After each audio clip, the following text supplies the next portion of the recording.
محترم سامعین کرام، بخاری شریف میں حضرت ابن مسعود رضی اللہ تعالیٰ عنہ سے روایت ہے کہ رسول کریم صلی اللہ علیہ وآلہ وسلم نے فرمایا، لوگوں نے پہلے انبیاء پر اترنے والے کلام میں سے جو بات پائی ہے وہ یہ کہ جب تو بے شرم ہو جائے تو جو جی چاہے کر۔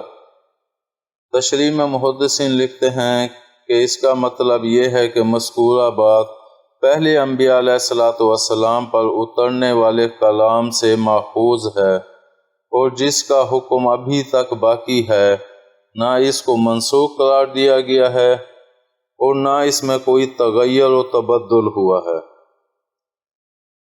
واضح رہے کہ مذکورہ جملے میں امر کا جو یہ صیغہ استعمال کیا گیا ہے کہ یعنی جو جی چاہے کر، تو اس سے حکم دینا یا طلب مراد نہیں ہے، بلکہ یہ امر بطور خبر کے ہے، جس کا مطلب ہے کہ جو چیز بری باتوں سے باز رکھتی ہے وہ حیا ہے، اور جب کسی نے شرم و حیا کو اٹھا کر طاق پر رکھ دیا اور بے حیائی کو شیوا بنا لیا تو پھر وہ جو چاہے گا کرے گا، اور اسے کسی گناہ اور کسی برائی کو اختیار کرنے میں کوئی باک نہیں ہوگا۔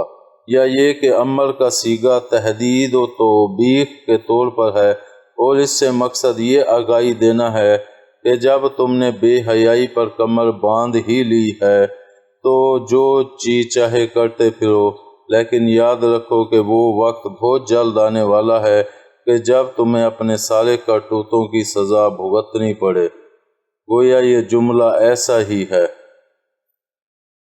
امید ہے آپ کو ہماری یہ ویڈیو پسند آئی ہوگی۔ پسند آنے کی صورت میں لائک کریں، کمنٹ کریں اور شیئر کرنا مت بھولیں۔ ملتے ہیں اگلی ویڈیو تک۔ اللہ حافظ۔